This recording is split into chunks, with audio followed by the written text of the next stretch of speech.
bertawakuf ataupun kita berjudi. InsyaAllah untuk awal, biasa kita akan terangkan bab awal dulu. Kita akan mulakan semula perbahasan berkaitan dengan makhraj huruf secara rangkuman keseluruhan. Cuma sebelum tu, mungkin sebelumnya kita lupa nak bahas peringkat awal, maksudnya mukadimah berkaitan dengan makhraj huruf.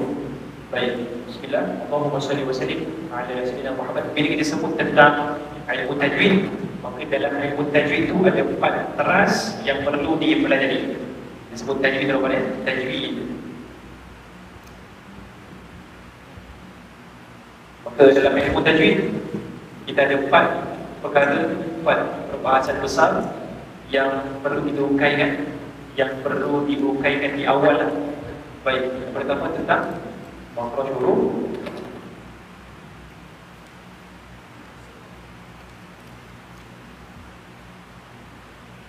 Saya guna tulisan apa? Bahasa Arab. Jadi nak terangkan sedikit makhraj huruf. Yang kedua, sifat huruf. Yang ketiga,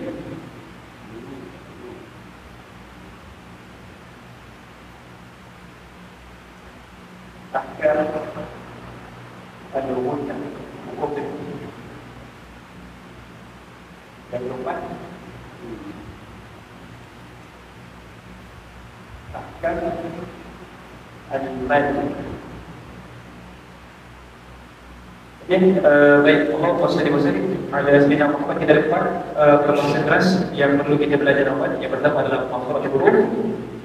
Makhraj dengan maksud tempat keluar. Kita tulis di sini tempat keluar huruf. Baik. Manakala yang ini pula yang kedua yang perlu kita dalami, iaitu sifat huruf. Mungkin nanti dalam masuk bab sifat huruf kita akan ambil sifat-sifat yang macam penting yang biasanya kita praktikkan. Sebab dalam perbahasan sifat huruf ni dia panjang. Kita pernah buat satu kelas live 65 episod teman, cerita berkaitan dengan sifat huruf. 65 episod, satu episod dalam ada yang 1 jam, ada yang 2 jam, ada yang setengah jam. Baik, kemudian ahkamul gundah nombor 3, kita berkaitan dengan tepuk. Manakala nombor 4 adalah ahkamul mad, hukum mad. Okey, baik, kita dah selesai. Kita dah cerita berkaitan dengan mad sebelum ni. Lepas tu kita dah masuk ahkamul gundah. Jadi insyaAllah kita pergi kepada perbahasan yang utama yang perlu diambil iktibar. Namanya adalah makhraj huruf. Perbahasan berkaitan dengan makharijul huruf. Baik, Allahumma salli wa sallim ala sayyidina Muhammad. Baik. Sifat huruf, sifatul huruf. Okey, yang pertama, perbahasan yang pertama tuan, iaitu cerita berkaitan dengan makhraj huruf. Makhraj ni asal perkataan daripada kharaja. Kharaja dalam bahasa Arab, kharaja tu maksudnya keluar. Keluar. Baik. Bila dia tambah mim dekat depan, dia jadi makhraj. Dan dalam bahasa Arab, ada kata kalau apa-apa fi'il ataupun perbuatan, bila kita letak mim dekat depan, makhraj. Makhraj dengan maksud tempat keluar, dia jadi tambah tempat. Bila mana dalam kalimah bahasa Arab yang menunjukkan perbuatan, bila kita tambah mim dekat depan, dia akan tambah maksud yang baru, iaitu tempat. Maka asal perkataan makhraj itu adalah kharaja yang bermaksud keluar, tapi bila tambah mim makhraj, dia jadi tempat keluar. Okey, itu asal usul untuk perbahasan dalam makhraj huruf. Baik, perkara penting yang kedua. Perkara penting yang kedua adalah macam mana cara nak tahu tempat keluar huruf. Cara nak tahu, kita tulis di sini, Allahumma salli wa sallim ala Sayyidina Muhammad. Cara nak tahu makhraj.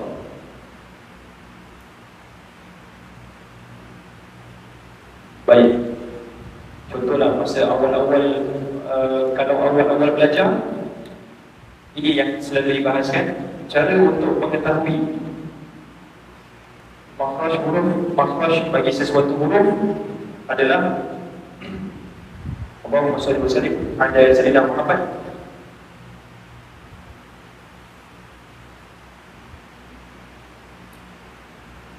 Yang pertama, pada semua mesti matikan huruf. Jadi kalau nak tulis boleh tulis. Ia ada poin-poin penting yang kita ringkaskan lah. Matikan huruf. Step yang kedua, letak hamzah balik atas di depan. Baik, contoh Ustaz, macam mana kita nak tahu sebutan makhraj huruf ba? Caranya, kita tulis huruf ba, kita matikan huruf ba itu. Step yang pertama, matikan huruf yang kita nak sebut itu, iaitu huruf ba. Contohnya kita nak tahu huruf ba ni keluarnya daripada mana, maka kita matikan huruf ba, kemudian kita letakkan hamzah dekat, kita letak hamzah dekat depan, hamzah balik atas dekat depan, maka sebutan dia akan jadi ab. Bila kita sebut ab, secara automatik kita tahu makhraj huruf ba adalah di bibir. Ab. Okey, contoh lain. Saya nak kenal pasti huruf fa. Macam mana caranya? Maka caranya adalah yang pertama, matikan huruf fa itu. Huruf fa, matikan. Lepas tu kita tulis huruf hamzah dekat depan. Maka kita akan bunyikan F. Dan kita dapat ketahui F, sebutan fa keluar juga dekat bibir. F, dekat bibir lah. Cuma gigi kita akan di gigi kacip ataupun gigi kapak. Kita biasa panggil gigi kapak, teman. Gigi kapak, gigi arnab. Dalam istilah buku tajwid dia sebut gigi kacip. Okay? Jadi istilah makhraj huruf tu kena tahu dulu. Gigi kacip tu bermaksud gigi yang bahagian depan. Istilahnya gigi kacip. Baik. Jadi gigi kacip yang atas diletakkan pada bibir bawah. Yang kita mainkan peranan adalah bibir bahagian bawah. Itu untuk sebutan makhraj huruf fa. Jadi secara ringkas, kalau nak tahu tentang makhraj sesuatu huruf, baik, kita ambil yang lebih susah. Kita ambil yang lebih susah, contoh huruf shin. Macam mana nak tahu makhraj huruf shin? Maka kita matikan dia, kemudian kita letak hamzah dekat depan. Lepas tu kita sebutlah ash. Ada kat mana tempat kedua dia? Tempat keluar huruf shin adalah di tengah lidah. Okay? Tengah lidah. Lidah terbahagi kepada 4. Ada tepi, ada pangkal lidah ni. Pangkal, ada tepi, ada tengah, ada hujung. Jadi dia ada banyak. Bahagian lidah ni antara perbahasan yang paling panjang. Hari itu, masa kita last sebelum bulan Ramadan, kita berhenti dekat makhraj syafatain, bibir. Kalau dah selesai kita berhenti dekat bibir, kita tak masuk dekat lidah sebab lidah tu panjang. Yang akan datang ini kita masuk. Cuma hari ini lebih kepada nak panas badan balik. Okay? Nak tahu balik tentang makhraj. Kan dah sebulan lebih kan. Baik, Allahumma salli wa sallim ala Sayyidina Muhammad. Ini antara step macam mana nak tahu makhraj keluar. Kemudian kita try huruf lain, huruf sin contohnya. Ustaz, kat mana tempat keluar huruf sin? Matikan sin itu, kemudian kita letak hamzah yang berbalik atas dekat depan. Kemudian kita baca as. Dekat pada tempat keluarnya. Kita dapat tahu bahawasanya tempat keluarnya adalah hujung lidah. Hujung lidah kita akan diletakkan dekat gigi kacip bahagian bawah, ginting tu. Ini gigi kacip bawah, gigi kacip atas. Kita punya hujung lidah letak di situ. As. Bunyi dia akan jadi begitu kepada. Baik. Jadi poin yang kedua. Poin yang pertama tadi kita cerita pasal pada asal usul perkataan makhraj. Poin yang kedua adalah cara nak tahu makhraj itu macam mana. Baik, kita pergi pada poin yang ketiga. Allahumma salli wa sallim ala Sayyidina Muhammad. Tujuan mengetahui makhraj huruf. Baik. Rasanya kita tak bahas hari ni tuan. Maksudnya permulaan itu kalau tak silap masa episod 1 kita cerita makhraj huruf ni, kita terus masuk dia punya topik. Kita cerita mukadimah dia. Poin yang seterusnya adalah tujuan. Nombor 3 Jadi nombor 1,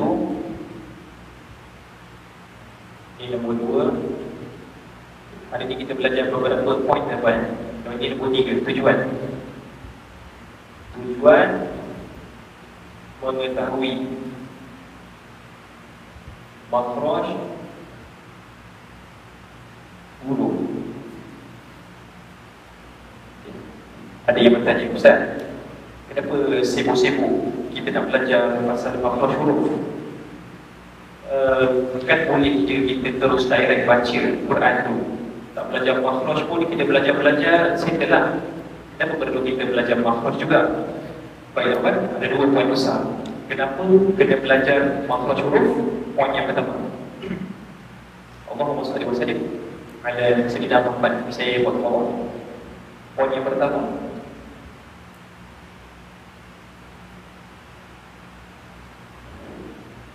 ialah perubahan makna. Ialah perubahan makna. Kejap lagi kita syarahkan poin itu. Nombor 2,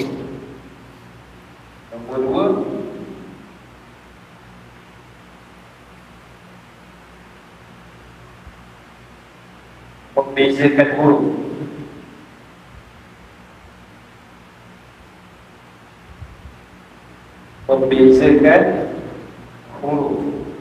Okey, saya ambil poin yang ringkas tuan. Ayat dalam kitab panjang.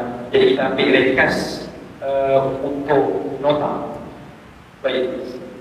Apakah tujuan kita belajar tentang makhraj huruf? Jawapannya ada 2 sebab.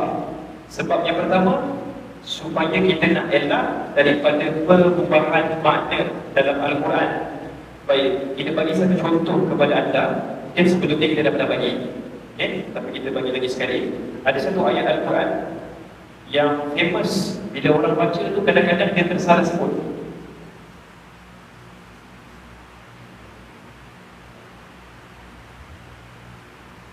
Ayat dia, la in syakartum,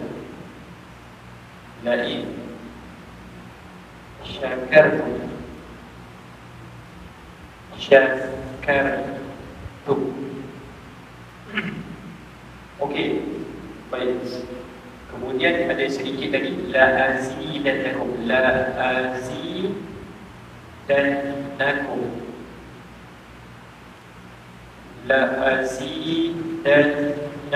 Baik, ada 3 kalimah. Okey. Ayat ini di dalam surah Allahumma salli wa sallim ala Sayyidina Muhammad. Surah Ibrahim tu Surah Ibrahim ayat yang ke-7. Nanti boleh rujuk Quran. Ibrahim ayat 7. Baik, dalam ayat ini kalau bacaan kita, la in syakartum la azidannakum. Baik, bacaan begitu. Ada orang yang dia tertukar makhraj. Orang yang dia tak belajar makhraj, boleh jadi penukaran huruf berlaku. Contoh, patutnya kita baca la in syakartum. Pernah tak dengar orang baca la in sakartum? Maksudnya huruf syin dengan huruf sin dia kadang-kadang dia tertukar. Mungkin kadang-kadang syin disebut kepada sin. Okey, baik. Jadi bila mana seseorang itu dia tukar huruf, tersalah sebutlah, kita kata istilahnya tersalah sebut. Sebenarnya tidak sebut huruf syin, tapi dia tersebut huruf sin. Sebab dia tak pernah belajar tentang perbezaan makhraj antara sin dengan syin. Kita ulang lagi sekarang, makhraj itu berkaitan dengan tempat keluar. Okey, kita cerita berkaitan sekarang bab kita. Fokus pada bab kita adalah tempat keluar huruf. Seseorang itu kalau dia tak belajar tentang tempat keluar huruf syin di mana, boleh jadi tertukar makhraj dengan huruf lain, bertukar tempat. Baik, huruf kita kalau nak analogikan, setiap huruf dia ada pintu dia yang masing-masing. Ada yang kata kalau angin tu tersalah keluar pintu, maka dia akan berubah menjadi huruf lain. Setiap huruf seolah-olah macam dalam masjid ni kita ada banyak pintu. Contoh huruf shin keluar daripada pintu ni, huruf sin keluar daripada pintu ni. Tiba-tiba kita sebutkan shin itu keluar daripada pintu sin contohnya, jadi salah. Baik, jadi ada orang yang dibacakan asal patutnya la in syakartum, tapi dia baca la in sakartum. Maka soalannya, apa yang berlaku pada bacaan seseorang itu? Baik, ini antara contoh lahnun jali ataupun kesalahan besar yang berlaku dalam pembacaan Al-Quran. Asal maknanya adalah sesungguhnya jika kamu bersyukur, pasti kami akan tambah nikmat kepadamu. Dan sesungguhnya sekiranya syakartum, kamu bersyukur, la azidannakum, kami akan tambahkan nikmat kepada kamu. Apa yang berlaku bila disebut la in sakartum? Sekiranya sakartum, kamu mahu, la azidannakum, maka kami akan tambahkan kepada kamu. Baik, maka terdapat perbezaan daripada satu huruf satu je. Pertukaran satu saja huruf boleh bertukar makna dalam Al-Quran. Asalnya sekiranya kamu bersyukur, dan bila tukar jadi la in sakartum, dia jadi sekiranya kamu mahu. Sakar itu dengan maksud mahu. Allahumma salli wa sallim ala sayyidina Muhammad. Jadi berlaku kesalahan besar dalam membaca Al-Quran. Maka itu tujuan kita. Kenapa? Apa tujuan kita belajar makhraj? Supaya dapat mengelak perubahan makna dalam Al-Quran. Penting, sangat-sangat penting belajar makhraj. Kalau nak bezakan antara si makhraj dengan sifat, makhraj yang nombor satu penting. Second, sifat huruf. Baik, nak mantapkan lagi sebutan huruf, kena belajar sifat. Oh, cantiklah bacaan. Okey, yang kedua, tujuan mengetahui makhraj huruf adalah nombor dua, membezakan huruf.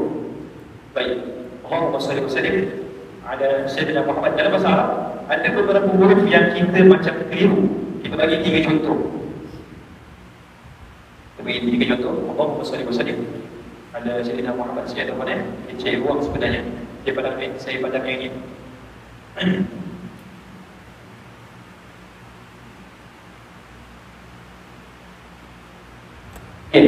Apa maksud membezakan huruf? Kita belajar makhraj supaya kita dapat bezakan huruf.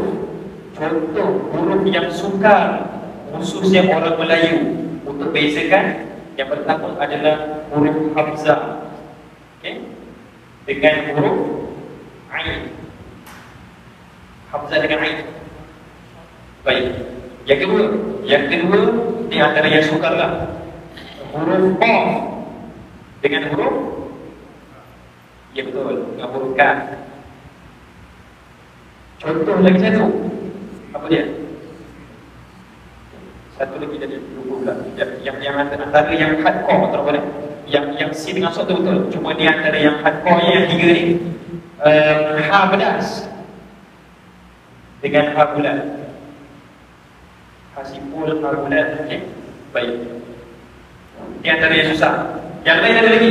Contoh sin dengan sa, dan dengan zai. Banyak. Tapi ini kita bagi 3 je lah tu kan. Kita tengok 3 dulu. Baik. Contohnya hamzah dengan ain. Kita bagi sebutan. Kita kena try sebut baru kita dapat bezakan.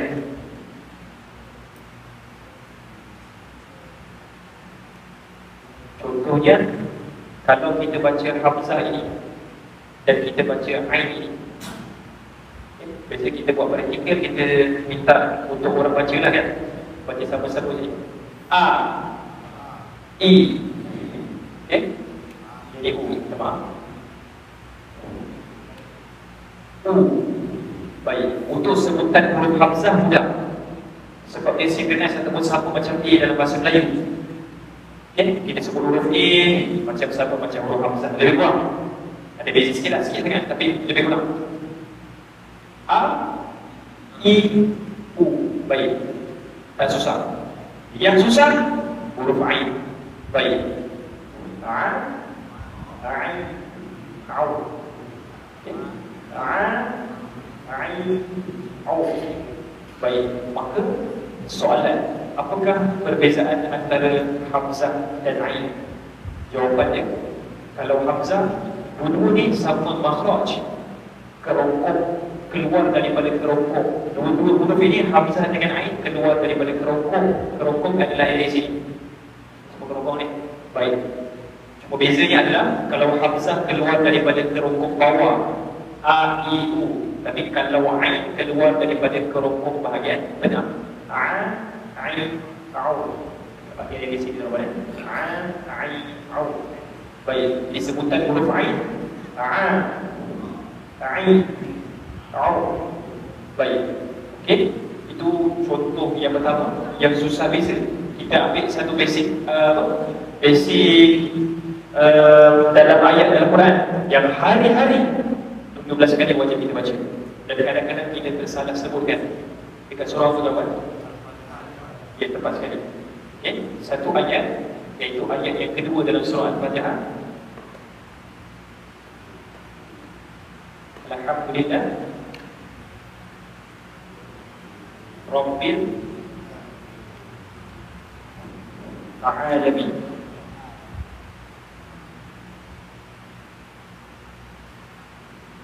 Alamin. Okey, ini ayat kedua tau. Dia bukan ayat pertama. Ayat pertama tu Bismillah. Ayat pertama dalam Al-Fatihah adalah Bismillah. Ayat kedua adalah Alhamdulillahirabbil alamin. Baik. Ayat yang kedua dalam surah Al-Fatihah, biasanya orang salah di mana? Orang salah dengan ain. Baik. Ain. Ada banyak kesalahan yang biasa berlaku. Selain daripada ain, ada dekat sini. Mengkolkolahkan lam. Al-ham. Contoh. Dan selain itu, ha, pedas. Okay. Selain itu, ada syaddah yang berada di atas ba. Itu adalah contoh kesalahan yang biasa berlaku dalam surah Al-Fatihah ayat yang kedua. Baik, jadi kita cuma nak fokuskan satu je tuan-tuan, iaitu dekat ain. Baik. Contoh bacaan. Alhamdulillahi Rabbil Alamin. Alamin. Biasanya orang akan baca Alamin. Alhamdulillahi Rabbil Alamin. Alamin. Biasanya kalau jumpa budak-budak sekolah rendah, biasanya macam tu. Okay?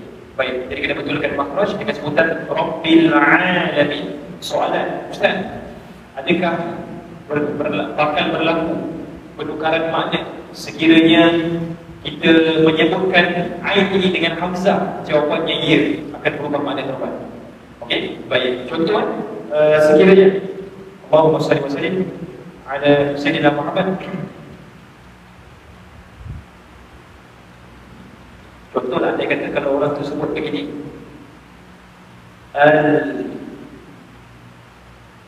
Alamin, contoh lain.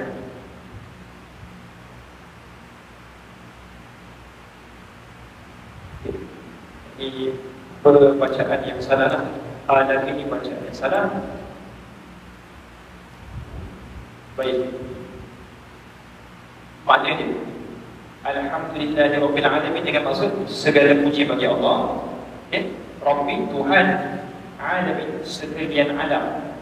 Tapi bila orang itu dibaca dengan lafaz alamin dengan huruf hamzah, maka dia akan berlaku segala puji bagi Allah, Tuhan, segala penyakit.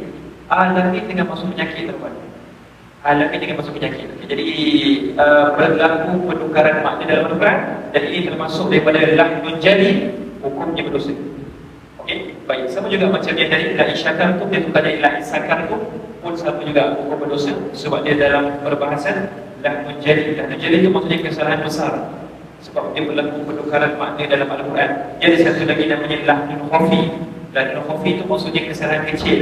Sebagai contohnya, tempat tu perlu tempat tu perlu dibaca jelas.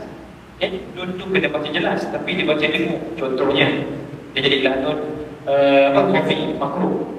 Okey, tapi yang ni cerita ni jadi itu maksudnya jelas, benda yang besar, benda yang sangat serius.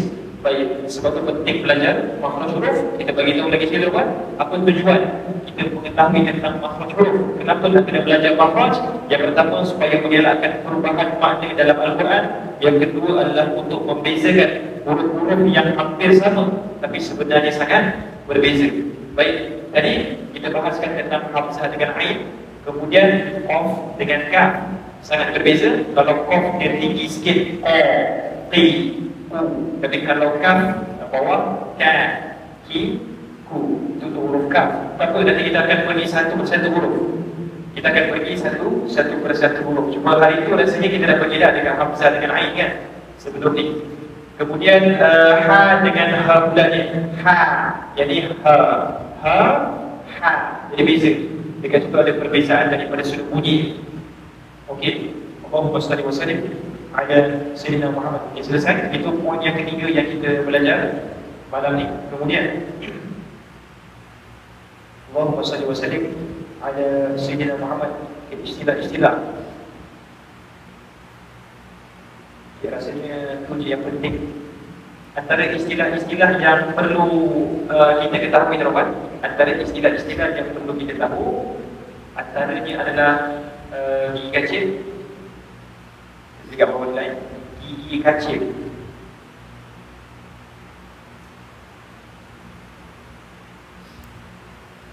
Baik, gigi kacil itu maksudnya gigi arnab yang berada di depan. Dan istilah tajwid kadang-kadang kita akan gunakan dua lah, sama ada gigi kacil yang atas atau gigi kacil yang bawah. Gigi kacil ada dua, atas dan bawah. Kadang-kadang lidah tu perlu sentuh dekat gigi kacil yang atas. Ada kadang-kadang tempat huruf itu kita nak keluarkan dia kena sentuh dekat gigi kacil bawah. Maksudnya kena faham apa maksud gigi kacil. Kadang-kadang ada orang yang tak faham, dia boleh. Yang kedua, istilah yang penting, pangkal dengan hujung. Pangkal dan hujung.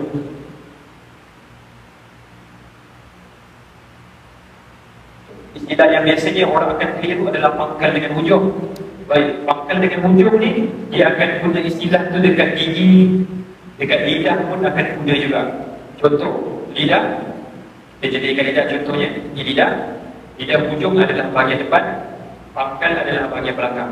Okay? Dan kita akan banyak bermain dengan pangkal dengan hujung teman-teman. Dia kena hafal ataupun kena ingat, hujung lidah adalah di sini, manakala pangkal lidah adalah yang bahagian belakang. Baik, dan kadang-kadang istilah pangkal dengan hujung akan digunakan juga dekat gigi kacil. Okay? Gigi kacil jadi gigi kan. Baik, yang tajam tu kita namakan dia sebagai hujung gigi. Yang belakang ini kita panggil dia sebagai pangkal gigi. Okey, baik. Istilah yang ketiga. Istilah yang ketiga yang ada dalam kitab tajwid, lelangit. Lelangit. Baik. Lelangit ni bukan dekat yang kat luar tu. Lelangit ni bukan yang kat luar yang ada lintang. Yang lelangit yang dimaksudkan ni adalah yang berada dalam mulut kita. Bila kita sebut lelangit, maksudnya lidah bila bersentuhan dengan area atas mulut itu. Dan lelangit ni ada dua. Yang belah depan tu dinamakan sebagai lelangit keras. Kalau sentuh keras kan. Manakala ada satu lagi lelangit lembut dan dekat belakang. Bahagian pangkat dalam-dalam tu lembut lagi lah. Jadi boleh sentuh masing-masing punya. Tak perlu sentuh orang lain punya. Baik. Maksudnya ialah letak lidah kat atas kan. Jadi kita akan rasa lelangit keras dan yang belakang adalah lelangit lembut. Baik, ini antara istilah yang kalau kita tak bagi tahu, nanti mungkin anda akan keliru. Maksudnya apa ni? Apa maksudnya tak faham. Baik, kadang-kadang bila jawab gambar tu baru faham tak. Jadi istilah-istilah yang biasanya digunakan dalam perbahasan makhraj adalah ini. Okey, baik. Ada satu lagi yang kita nak bagi tahu. Kita akan gunakan istilah dinding. Dinding gigi kacil bawah. Kita bagi jadual dulu pada saya insya-Allah.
Ada Sayyidina Muhammad. Baik, alhamdulillah. Jadi sebulan sebelum tu meninggal lagi. Ada satu lagi istilah yang kita bakal gunakan, iaitu titik gigi kancil. Kita tengok dalam kitab tu dia guna istilah gigi titik. Dia sebab ada terjemahan sedikit dalam bahasa Indonesia. Dia guna perkataan titik kat situ. Boleh juga kita sebut sebagai belakang gigi. Ada satu huruf, contohnya macam huruf C keluar, iaitu bila mana hujung lidah diletakkan pada gigi kancil bawah. Istilahnya dinding lah, ataupun boleh tuan-tuan kalau nak gunakan istilah belakang gigi kancil bawah. Contoh sebutan huruf C kan, sa, si, su. Kita letakkan hujung lidah kita dekat bahagian ini. Gigi atas, yang gigi bawah. Lidah kita letak kat sini. Baik, itu contoh istilah yang bakal kita gunakan dalam makhraj lisan. Nanti kita akan belajar banyak dalam perbahasan lisan. Kesimpulan, kita recap balik apa yang kita belajar hari ini. Yang pertama, bila sebut ilmu tajwid, 4 teras bakal kita pelajari. Alhamdulillah, sebelum ni kita dah belajar tentang ahkamul gunah, hukum demu. Dan kemudian kita dah belajar tentang mad, panjang pendek dalam Al-Quran. Dan hari ini kita belajar tentang makhraj huruf, tempat keluar huruf. Dalam perbahasan tempat keluar huruf, tadi kita cerita 3 poin saja, 3 poin besar. Yang pertama, asal usul perkataan makhraj berasal daripada perkataan kharaja. Kharaja maksudnya keluar, tapi bila dia tambah mim makhraj, dia jadi tempat keluar. Yang kedua, kita belajar tentang cara nak tahu makhraj. Macam mana cara nak tahu makhraj huruf sesuatu huruf itu? Yang pertama, matikan huruf itu. Yang kedua, letak hamzah baris atas di depan. Contoh, saya nak tahu makhraj huruf sin, maka saya matikan huruf sin itu. Kita matikan huruf sin itu, kemudian kita letak hamzah baris atas dekat depan dia. Maka bila kita sebut as, kita akan dapat kenal pasti dekat mana tempat keluar bagi sesuatu huruf. Yang kedua, selesailah. Yang kedua dah selesai. Itu cara nak tahu makhraj. Yang ketiga adalah tujuan mengetahui makhraj.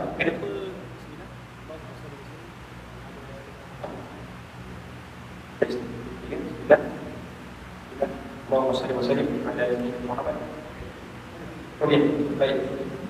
Yang ketiga, tujuan mengetahui makhraj. Apakah tujuan kita tahu tentang makhraj huruf? Yang pertama, untuk mengelak perubahan makna. Yang kedua adalah membezakan huruf. Mengelak perubahan makna, kita ada bagi dua contoh tadi. Contoh yang pertama adalah contoh yang di dalam surah Ibrahim ayat yang ke-7. La in syakartum la azidannakum. Okey, orang baca sepatutnya la in syakartum, tapi dia baca la in sakartum. Baik, kan berlaku perubahan makna. La in syakartum la azidannakum, sekiranya kamu bersyukur, Allah akan tambahkan nikmat kepada kamu. Tapi kalau orang tu baca la in sakartum la azidannakum, sekiranya kamu mabuk, maka kami akan tambahkan nikmat kepada kamu. Baik, manakala ayat yang dalam surah Al-Fatihah, satu lagi adalah dalam huruf ain. Patutnya baca alhamdulillahi rabbil alamin, tapi kalau orang itu dia baca alhamdulillahi rabbil alamin, maka akan berubah maksud. Alhamdulillahi rabbil alamin dengan maksud segala puji bagi Allah, Tuhan sekalian alam. Manakala anda kata kalau dia ubah menjadi alamin, segala puji bagi Allah, Tuhan segala penyakit. Baik, maka tuan-tuan akan berlaku perubahan makna di situ. Itu tujuan kenapa kita belajar tentang makhraj huruf. Jadi insyaAllah untuk episod akan datang, kita akan tengok balik apa yang kita pernah belajar. Sebelum ni kita belajar 3 makhraj dan makhraj huruf sekali ada 5. Nanti kita akan bahas minggu depan insyaAllah. Kita ada Allahumma salli wa sallim ala Sayyidina Muhammad. Kita ada makhraj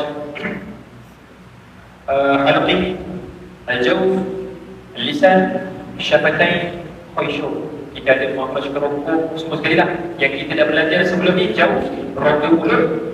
Lepas tu kita dah belajar halqi, kerongkong, dan kita dah belajar syafatain. Berbaki lagi 2, iaitu lisan dengan khayshu, ataupun rongga hidung. Belum belajar 2 lagi. Tapi nanti minggu depan kita nak ulang kaji balik dari ketiga-tiga yang kita dah belajar sebelum ni. Sebab bila kita tanya mesti ada lupa kan yang sebelum-sebelum ni. So kita kena belajar balik lah. Baik, kalau tanya tu huruf ain keluar daripada mana? Pakcik, huruf ain keluar daripada mana? Okay, baik. So jadi nak mengenal pasti huruf, kita belajar balik. Nanti kita akan tengok, kita akan lukiskan lagi sekali untuk kita mengenal pasti keseluruhan yang pernah kita belajar sebelum ini. Wallahu a'lam tuan-tuan. Sekadar itu saja perkongsian kita pada malam ini untuk majlis dengan tasbih kafaraah dan suratul Asr. Bismillahirrahmanirrahim. Subhanakallahumma wa bihamdik, asyhadu an la ilaha illa anta, astaghfiruka wa atubu ilaik. Bismillahirrahmanirrahim. Wal 'asr, innal insana lafi khusr illa alladhina amanu wa 'amilus shalihat wa tawassaw bil haqqi wa tawassaw bis sabr. Sallallahu alaihi wa sallam. Aqulu qawli hadha wa astaghfirullaha li wa lakum. Assalamu alaikum.